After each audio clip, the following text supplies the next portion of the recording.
102. I am your host, Christian Renteria, the birthday boy. I am here with my co-host, Alan Rada. What's up? Alright, so we're back from the break. You just heard Lonely Boy by the Black Keys. You also heard just Sassy. Sassy, she's evil. That dog. Evil! Unless the kids drown in the well and wants to talk about car insurance or something instead. Exactly. And then you just heard Florence and the Machine, No Light, No Light. So there you go. So we're back. More movie news. What was that? What was that, Alex? That's me avoiding saying something that would have made you punch me. So. Okay. Keep it to yourself. Yeah, that's why. Keep it Those to are my yourself. little cues when you know that I just was about to say something stupid. Alright, so next news item. Peter Berg, the director of Battleship, answered a question at WonderCon last week about how close it will be to the board game. Which is stupid, but a lot of people want to know that question apparently. He said in a very long quote, Battleship is a unique experience. It certainly does not have any direct correlation to the game. That being said, it's a lot of fun to try a fun way to reference to the game.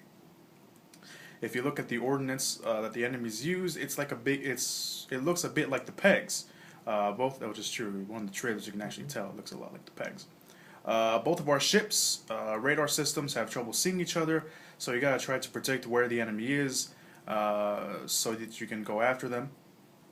And there are some other things that were kind of fun. They were certainly never. No, sorry. That's. Oh, he's repeating himself again. Never mind. I guess you could say this is preposterous and storm out of the theater. I don't think they will, but hopefully they will catch a kind of clever reference to the game. So there you go. Peter Berg. Is he gonna say you sunk my battleship? Or You you sunk my battleship? Yeah, he sunk my battleship. Peter Berg, pretty much defending the Battleship game movie. It looks cool for a movie made out of a board game. I didn't think anyone would actually write up a plot of any sort. It's amazing. Yeah, I mean you gotta take into consideration that it's of course it's not going to be like the board game. But if it's not like the board game, then you want something cool. And what's cooler than aliens? Besides zombies. Yeah, you're right. But zombies in the ocean, Pacific zombies. Well, I mean they can't breathe, so it's not like the problem. Yeah, but how do they sink a battleship themselves? And why would they have that technology? Exactly. See, that's all fanboys think. Well, it's not aliens. Trolls. Internet trolls. Worst. Don't feed the trolls. Don't feed the trolls. Don't feed the trolls, especially don't feed them after midnight. Don't cross the troll bridge. Oh, the troll bridge. That's right.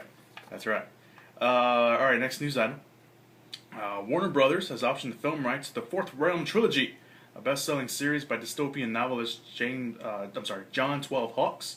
The studio will start right away with The Traveler, which is the first book of the series. And the novels are set in the near future and reinterpret history as a battle between the forces of control. There is the Talaba, which manages society through constant observation, and the Travelers, a nearly extinct group of people who can project their spirits into other dimensions. The series continue with novels The Dark River and The Golden City. They have been published in 25 languages and sold more than 150 million books. Just gotta take them off because they're sliding off. Hawks said in a statement, "I am so pleased with the trilogy is at Warner Brothers, a studio whose history of otherworldly storytelling is incredible and whose vision for the Fourth Realm trilogy is so inspiring." Here's something interesting about the writer.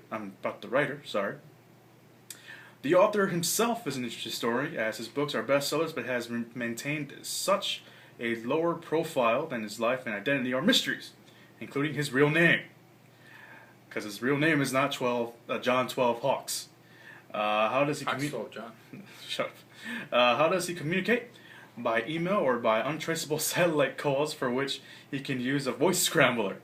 Man. He's known to his fans as J12H or JX11H. He's done few interviews and prefers to live off the grid. How awesome is this guy? How do we even know if he's actually a guy? He could be saying that he's a guy, but he could be a woman. Exactly. He's probably part of Anonymous too. How does he know how to get these satellite signals we can't track and such? Well, I'm pretty sure they contact him in some sort of way.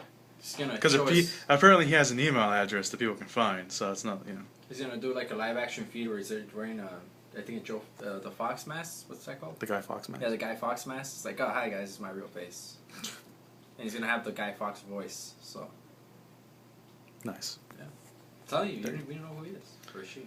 I mean that's It's a robot. props to him for doing that. I mean that's pretty cool. So let's go on. Actually, you know what? No, we gotta take a break for the news. Kind of timed it weird. So